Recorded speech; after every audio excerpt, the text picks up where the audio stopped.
하나님 선물을 찬양합니다. 아멘. 오늘 복되고 거룩한 주님의 날 인천에 있는 행복한 순복음교회 이렇게 발걸음을 인도해 주신 하나님께 감사 찬송드립니다. 아멘. 오늘 하나님 주신 말씀 마가복음 8장 34절 말씀 되겠습니다. 마가복음 8장 34절 신약성경 67면에 있습니다.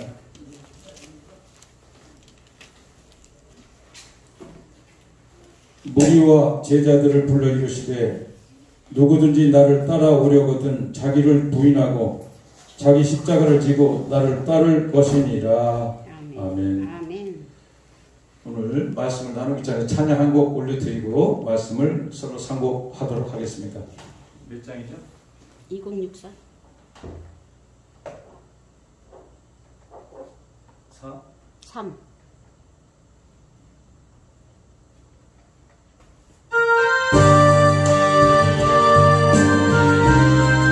찬송 중에 말씀하는 하나님 감사합니다. 찬송 영광 받아주시옵소서. 내가 주를 향하여 오늘 들리라. 나의 돈 어디서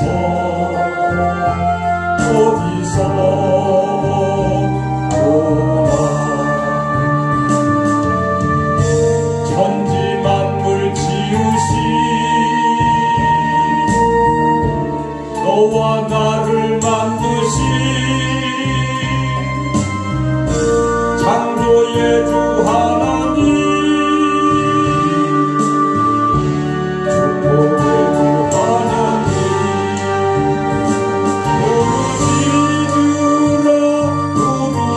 부르짖으라 너는 내게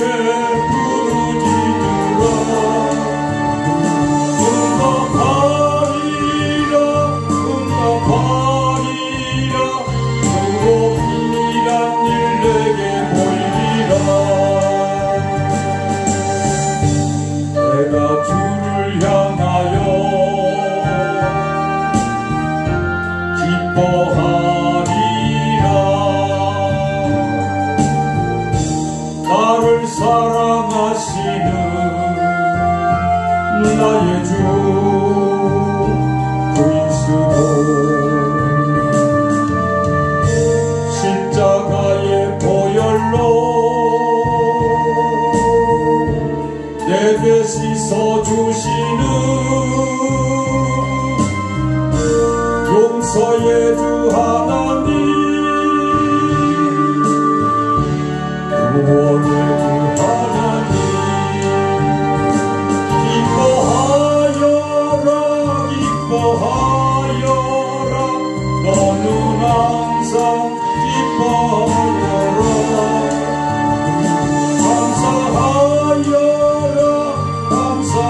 기뻐하여라. 그거 놀라운 일 내게 보이라. 내가 주를 향하여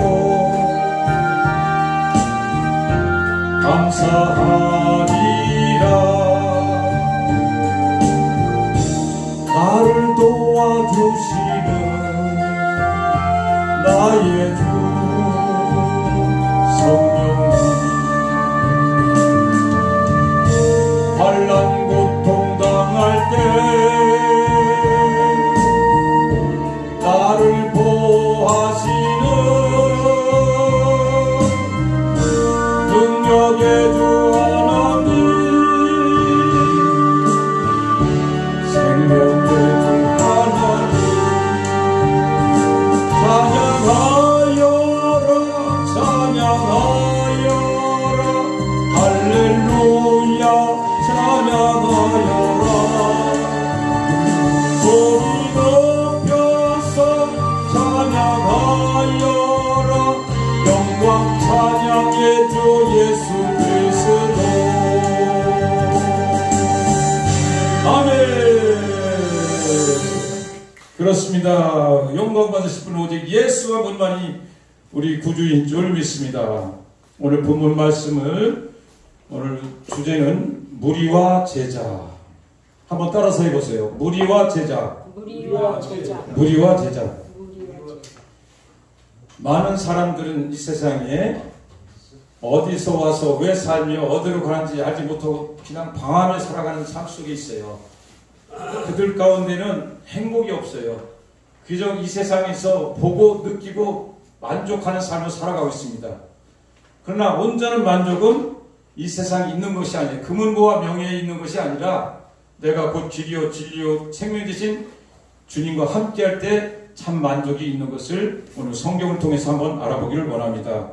마태복음 28장 19절에 보면 예수님께서 승천하시기 전에 이렇게 말씀하셨어요. 그러므로 너희는 가서 민족을 제자로 삼아 아버지와 아들과 성령 이름으로 세례를 베풀고, 이런 명령을 하셨어요. 누구에게? 오늘 본문 말씀 무리와 제자들을 불러 이르시되. 오늘 그래서 자, 무리는 누군가? 나는 그럼 무리냐 제자이냐? 오늘 성경을 통해서 한번 나의 신앙을 점검하는 은혜 시간이 되기를 바랍니다. 그렇습니다. 마가복음 8장 34절에 무리와 제자들을 불러 이르시되. 누가? 예수님께서 우리를 부르셨어요. 예수님께서 34절 보니까 무리와 제자를 불러 이르시되 누구든지 나를 따라오거든, 이렇게 좀 나오시는 거예요. 그러면 자, 무리들은 누군가? 그때도 예수님을 추종하는 사람들이 많이 있었어요. 갈릴리 이쪽 해변에도 주님이 설교하시고 주님이 병 고치시면 수많은 무리들이 모이는 거예요. 수만 명이. 그래서 그 무리들 가운데 무엇을 주님을 찾았느냐? 기적을 체험하려고 왔습니다. 병 고침 받으러 왔습니다. 그리고 예수님을 통해서 뭔가 얻으려고 왔어요. 이것이 우리가 첫 신앙의 어린 신앙인, 초보 신앙입니다. 그래서 우리 예수 믿는 사람들은 처음에 하나님이 이 세상이 창조주요 메시아요 그리스도인 것을 믿고 오는 사람은 하나도 없어요. 뭐 때문에 오셔요? 예수님이 나를 부르시면 나를 구원하시고, 또 구원이 뭔지 모르니까 나의 문제를 해결해 주신 분이 예수 그리스도다 이거예요. 그래서 우리도 처음 속엔 우리 속에서 우리도 신앙생활을 했습니다. 그러나 하나님 말씀을 통하여 날마다 기도하고 하나님 어떤 고난과 역경과 환난을 통해서 주님을 깊이 만날 때 나는 무리 속에서 서서히 하나님이 사랑의 제자로 옮겨가는 줄로 믿습니다. 그렇습니다. 옛날 이스라엘 땅에도 주님이 사역할 때에도, 공생이 사역할 때에도 그 오병이 기적을 일으킨 것 같이 보리떡 2덩어리와 물고기 2마리와 보리떡 5덩어리 가지고 5,000명을 먹이던 12광주리가 남긴 성경의 말씀을 아시지 않습니까? 이분이 예수 그리스도예요. 기적을 역사하시는 분이에요. 죽은 자를 살리시는 분이에요. 문둥병을 고치시고 안진병을 일으키시고 못할 것이 없는 분이 예수 그리스도란 말이에요. 그래서 그때 당시에도 그 주님을 만나기 위하여, 뭐 때문에? 나의 문제 해결을 위하여, 내 모든 질병을 해결받기 위하여, 우리 사랑하는 딸이 간질병에 걸렸는데 이 고침을 받기 위하여 주님을 따랐던 겁니다. 우리도 오늘 이 세상 살아가면서 예수 믿는 삶 속에서 여러분 예수님을 참 구주로 모십니까? 아니면 나의 유익을 위해서 예수님을 믿습니까? 오늘 성경을 통해서 우리에게 마음속에 질문을 던지고 계신 줄로 믿습니다. 그렇습니다. 요한복음 6장 26절 보면 내가 진실로 너희에게 이르노니 너희가 나를 찾는 것은 표적을 본 까닭이 아니요 떡을 먹고 배부른 까닭이라, 이렇게 말씀하셨어요. 과연 그럼 예수님 무엇인 분이냐? 이 땅에 오신 메시아로 오셨는데도 불구하고 우리 크리스찬들은 아직도 무엇을 먹을까? 무엇을 마실까? 무엇을 입을까? 어떻게 살아가는 염려 해결 속에서 예수님을 구주로 모시고 살아가지 않는가? 지금도 오늘 성경에 보니까 그 갈릴리 호수에서 많은 사람이 따라왔는데도 불구하고 그들은 주님이 말씀하시길 무리와 제자들 불러 이르시되, 하나님은 예수님은 두 분류를 말씀하셨어요. 무리를 부르시고 제자를 부르셨어요. 살아가는 형제자매 여러분, 이 시간 시청자 여러분 어떤 부류에 계십니까? 무리 속에 계십니까? 제자 속에 계십니까? 여러분 인생의 문제 해결하기 위해 예수님을 찾고 계십니까? 거룩한 주의를 들이십니까? 11조 생활하고 계십니까? 헌신하고 봉사하고 계십니까? 오늘 분명히 주님은 그렇게 말씀하고 계실 거예요. 무리들과 제자를 불러 이르시되, 오늘 하나님께서는 우리에게 정말로 세미한 음식을 통하여 우리 심령을 울리고 계신 줄로 믿습니다. 예루살렘에 주님이 입성한 당시 나귀 새끼를 타고 오셨어요. 아시죠? 호산나 호산나 메시아가 오신다고 떠들어댄 거예요. 근데 메시아를 온전한 하나님이 창조주 아들이신 그 메시아를 참된 하나님을 모르신 거예요. 뭘로 하셨어요? 나의 유익을 위하여 나를 병 고치는 자, 이 문제를 해결해 주는 자, 로마 시대에서 우리 이스라엘 민족을 해방시키는 자, 정치 지도자, 이렇게 하셨던 거예요. 지금도 우리는 예수님을 혹시 그렇게 생각한다면 여러분 무리 속에서 제자의 길로 옮겨주시기를 예수 이름으로 부탁을 드리겠습니다. 그렇습니다. 예수님은 정치 지도자가 아니에요. 온 인류제 창세 이후로부터 아담과 하와의 지혜를 짊어지시고 우리 인류제를 해결하기 위하여 하나님 어린 양으로 오신 그 메시아를 그때 당시에도 몰랐다는 거예요. 베드로, 야고보, 요한 이런 12제자들도 같이 따라오면서도 진정한 메시아인 것을 알지 못했던 거예요. 여기 말씀 보시면 요한복음 8장 30절 31절 읽어보면 인자가 많은 고난을 받고 장로들과 대제사장들과 서기관들에게 버림받아 죽임을 당하고 사흘 만에 내가 살아나야 할 것을 비로소 그들에게 가르치시되 드러내놓고 이 말씀을 하시니 베드로가 예수를 붙들고 항면하며 이르되 그때 12제자의 수석 베드로도 주님이 이 땅에 오셔서 할 사역을 온전히 모르는 거예요. 주님이 나의 죄 너의 죄 인류 죄를 사하기 위하여 갈보리에서 십자가를 지시고 돌아가신 그 사건을 제자들도 모르는 거예요. 표적의 하나님, 기적의 하나님, 능력의 하나님, 그것만 보고 거예요. 오늘도 우리 시상 많은 성도들이 많은데 불구하고 혹시 내가 하나님 관계 속에서 내가 복 받을까? 내 자녀가 좋은 대학 갈까? 좋은 아파트 살까? 좋은 차 살까? 나보다 인정받고 사는 삶 살까는 그 목적이 대상이 돼서 이런다면 하나님은 우리를 무리들 속으로 그냥 평가하는 겁니다. 그러나 하나님께서 뭐라고 말씀하셨어요? 너는 모든 민족을 제자로 삼아 가서 모든 민족을 제자로 삼으라고 했어요. 그럼 우리가 민족을 제자로 삼으려면 우리가 어떤 위치가 돼야 됩니까? 우리가 참된 제자가 돼야만 그들을 제자로 삼을 수가 있는 줄로 믿습니다. 그렇습니다. 우리는 그럼 무엇을 따르고 살고 있는가? 마가복음 8장 34절에 누구든지 나를 따르려거든 이렇게 주님이 말씀하세요. 그럼 많은 사람들이 예수님을 믿다면서 돈을 따라 살아가고 있어요. 명예를 따라 살고 있어요. 어떻게 하면 내가 더 잘 살고 남한테 인정받을까? 이렇게 살아가는 것이 거의 99%예요. 목회하신 분들도 죄송하지만 교회 나가신 분들도 예배당에서 거룩하며 나가면 시비 타산이 너무 빨라요. 세상 사람들과 너무 계산이 더 빨라요. 예수님 그렇게 하셨어요? 아니에요. 소금을 따르고 거듭까지 벗어주는 한없는 사랑을 베풀려고 했는데 우리는 너무 머리가 장기가 너무 잘 돌아가요. 그런 삶 속에서 말씀 속에서 변화되는데 불구하고 우리는 날마다 우리는 세상 가운데서 묻혀서 무리들 속에서 살아가는 한 부분인 것을 깨닫길 바랍니다. 그렇습니다. 우리는 돈을 따라가면 안 돼요. 세상 부귀 영화 공룡을 따라가면 안 돼요. 오늘 이 시간 말씀을 듣는 청취자 여러분, 하나님께서 오늘도 말씀하고 계십니다. 수가성의 여인을 보세요. 수가성의 여인이 어떤 사람이에요? 결혼을 몇 번 했어요? 5번 했어요. 근데 또 지금 사는 사람도 사는데 결혼도 않고 사는데 그 사람도 6번째 사는 사람이야. 근데 만족함이 있었을까요? 못 있을까요? 만족이 없어요. 이 세상에는 모든 것을 갖다 줘도 천하 미인을 갖다 줘도 금은보화를 갖다 줘도 빌딩을 갖다 줘도 만족함이 없는 것이 우리 살아가는 인생의 삶인 줄 믿습니다. 그럼 우리는 어떤 삶을 살아가야 할까요? 마가복음 8장 34절에 자기를 부인하고 자기 십자가를 지고 나를 따를 것이라고 주님은 지금도 세면 음성을 여러분 심령 가운데 녹화하고 계신 줄 믿습니다.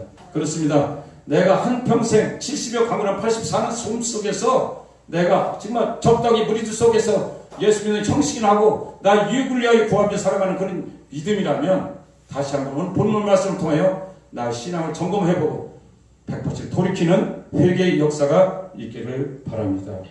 제자의 길을 걸어가려면 첫째 자기 부인을 해야 되는데 자기 부인이 뭐예요? 내가가 들어가면 자기 부인을 할 수 없어요. 아까 제가 여기 앉아있어서 단에서서 설교를 해야 되는데 말씀 준비를 깊이 못했어요. 근데 하나님 불안한 거예요. 그러니까 성령께서 그래요. 네가 하는 게 아니잖아. 너는 신분꾼인데 네가 주인을 하니까 네가 불안한 거야. 이런 마음을 마음에 주는 거예요. 그렇습니다. 저는 부족한 실수투성입니다. 허물투성입니다. 베껴놓고 정말 너무 말할 수 없는 존재인데 네가 너를 뭘 나타내냐. 나만 나타내면 되는 거다. 하나님께서 이런 말씀 주시길래 또 한번 부끄럽게 또 하나님 앞에 겸손히 그렇습니다. 나는 올라시 아무것도 아닌 존재를 깨달을 때 하나님의 내 십자가 나의 자기 부인을 하는 것인 줄로 믿습니다. 그리고 삶의 기준은 다 내 중심이 아니라 하나님 말씀 중심에서 살아가야 돼요. 그러니까 내가 이해가 안 되더라도 주님이 그 길을 걸어갔다면 우리는 그 길을 걸어가야 돼요. 내 IQ 200도 안 되는 거 가지고 계산하지 말고 성경 말씀에서 이리 가라 하면 그 길을 가야 돼요. 그러고 보면 여러분들 은혜 받죠? 나중에 이게 하나님 은혜면 지나가라면 다 하나님이요. 시작할 때 잘 이해가 안 되는데 그렇습니다. 기독교는 내가 이해하고 믿는 것이 아니라 따라가다 보면 홍해도 갈라지고 요단강도 멈춰지는 역사는 오늘도 나타난 줄로 믿습니다. 그래서 십자가를 두 번째는 자기 부인하고 자기 십자가를 지으라고 했어요. 자기 십자가가 뭡니까? 여러분 순부가 행복한 교회 섬길 때 얼마나 힘듭니까? 벽에서 물이 흐르고 벽이 떨어지고 화장실 고장나고 사람 부딪히고 경제적인 문제는 해결 안 되고 눈에 보이는 거 없고 귀에 들리는 거 없고 손에 잡히는 거 없을지라도 하나님께서 세우신 이 교회는 하나님이 이루시는 거구나. 나는 순전히 순종하는 믿음으로 섬길 때 오늘까지 화려하고 의뢰스러운 이 성전이 지어진 줄로 믿습니다. 그러나 내 십자가는 내가 지지 않고는 이루어질 수가 없는 거예요. 주님이 이 땅에 오셔서 왜 십자가를 지었어요? 하나님이 계획해서 만세전에 계획한 일을 만왕의 왕이 된 아들로 오셔서 하나님 본체신데 불구하고 하나님 아들로 오셔서 그 길을 뚜벅 말없이 정말 속이 없이 그 십자가를 지는 길을 걸어가 볼 때 생각해 보셨어요?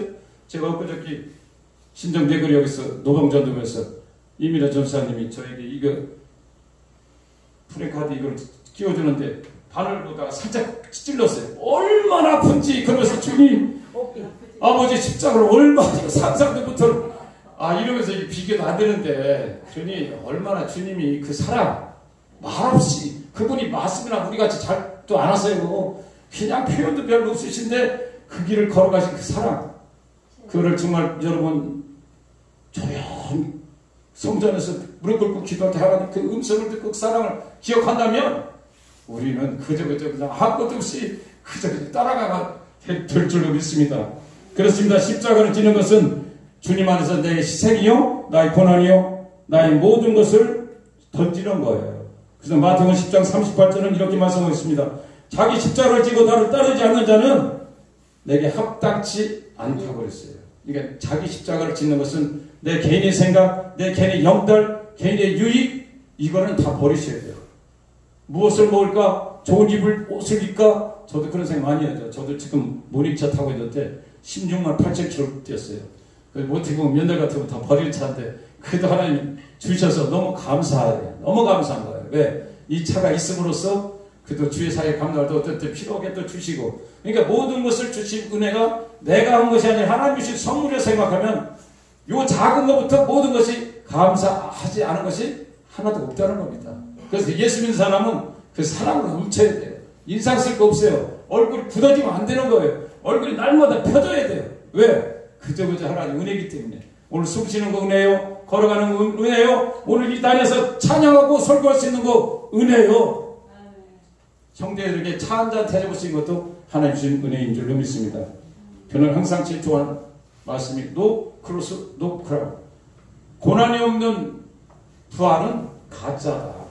신앙생활 여러분께서 너 평탄하게 하셨습니까? 행복하게 하셨습니까? 예수 안에서 고난이 없이 예수 흔적을 갖지 않고 신앙생활하는 것은 죄송한 얘기지만 하나님의 깊은 교제와 사랑을 많이 못 가졌다는 거예요. 눈물이 골짜기 깊은 곳에 느낀 사람은 얼마나 하나님과 은혜에 감사한지 그분들은 그냥 얼굴만 봐도 은혜가 넘치는 거예요. 그러나 하나님 깊이 사귀지 못하면 내 마음속에 내가가 자아가 많이 꽉 차 있어가지고 하나님의 사랑을 깨닫지 못하고 살아가는 줄로 믿습니다. 그렇습니다. 예수님이 제자를 십자가를 예수님 제자들은 십자가를 지고 따라갔어요. 12제자 중에서 제가 이렇게 찾아보니까 베드로는 거꾸로 십자가에 달려서 순교하셨대요. 십자가 그냥 매달려도 얼마나 어려운데 주님이 정상으로 돌아왔는데 나는 정상으로 죽을 수가 없어서 거꾸로 십자가에 달려서 순교하셨고, 사도 바울은 알고 보니까 참수형 당하셨대. 참수형 당해서 순교했고, 바돌로메는 산채로 살까지 찢어져서 벗겨져 가지고 순교하셨고, 도마, 저 인도까지 가서 선교하신 도마는 창에 찔려서 순교하셨대. 이렇게 제가 알기는 사도 요한 빼놓고는 정상으로 그냥 돌아가신 사람이 없어요. 전부 순교하셨어요. 그러니까 이 뭐예요? 하나님을 믿는 하나님이 증인들, 그리스도의 십자가의 증인들은 우리는 어떻게 살아요? 우리 속에서 살아갈 증거 아니라 하나님 참된 제자로 살아갈 때 하나님께서 지금도 천국에서, 아니 우리 심령 가운데서 응원의 박수를 지금도 치시고 계신 줄로 믿습니다. 하나님 여러분 사랑하십니까? 행동으로 옮기십시오. 우리가 마음으로 생각으로 하고 입술로 선포하고 행동을 옮기면 누가 길을 기뻐하시냐? 주님이 늘 뒤에서, 아니 위에서, 아니 내 마음속에서 늘 응원의 박수를 쳐주시는 줄로 믿습니다. 그렇습니다. 인생 짧아요. 너무 짧은 거 아시잖아요. 일주일이 왜 이렇게 빨라요? 그럼 일주일 지나면 뭐가 있어요? 또 일주일이 있어요. 그럼 마지막 여러분 또 일주일을 하다가 어디 갑니까? 종착에 주님 앞에 서는 날이 온다 이 말이에요. 이걸 알면 어떻게 살아야 돼요? 오늘 제자의 길로 살아가야 될 줄 믿습니다. 여러분 어떤 삶 속에 주어진 십자가가 있습니까? 자기를 부인하고 자기 십자가를 지시고 주님의 길을 뚜벅뚜벅 따라가면 주님 앞에 서는 날, 사랑하더라 너 내가 얼마나 기다린지 아느냐? 내가 너를 축복한다 너 기다렸다. 두 손 두 팔 벌리면서 우리를 반겨줄 줄로 믿습니다. 이건 내 말이 아니라 하나님께서 분명히 그런 날이 분명히 올 거예요. 막연하게 살면 내가 언제 천국 가겠지 아니에요. 내일이 될지 모를지 몰라요. 인류 종말은 하나님이 계획하시면 인간 종말은 내일일 수 있고 모레일 수 있어요. 여러분 내일을 준비하는 슬기로운 기름을 준비하는 다섯 처녀같이 준비하시기를 예수 이름으로 부탁드리겠습니다. 하나님 오늘 감사합니다. 오늘 짧은 말씀 속에서 하나님 저희들 다시 한번 우리 믿음을 점검케 하여 주시니 감사합니다. 인생이 무엇이냐 잠시 왔다 가는 안개 같은 인생 속에서 내가 곧 길이요 진리요 생명 주신 주님이 말씀을 따라서 늘 온유하고 겸손하고 나를 다 내려놓고 주님이 중심이 돼서 살아갈 때 사랑자의 내 영혼이 잘 되고 내가 범사에 잘 되고 강건한 축복을 부어주심을 감사합니다. 오늘 아버지 순복음 행복한 교회 이렇게 하나님 조그만 교회지만 성령 하나님께서 운행하시고 예수님이 주인이 되셔서 우리 찬양과 예배를 받으시는 주님 너무나 감사합니다. 섬기시는 귀한 목사님, 장로님, 조라 대표 모두에게 성령으로 기름 부어주셔서 함께 눈물로 기도할 때 놀라운 하나님 나라가 이루어지게 하여 주시옵소서. 모든 영광 주님께 드리며 살아계신 예수 이름으로 감사하며 기도 올려옵나이다. 아멘. 모든 영광 하나님께 드리겠습니다. 할렐루야.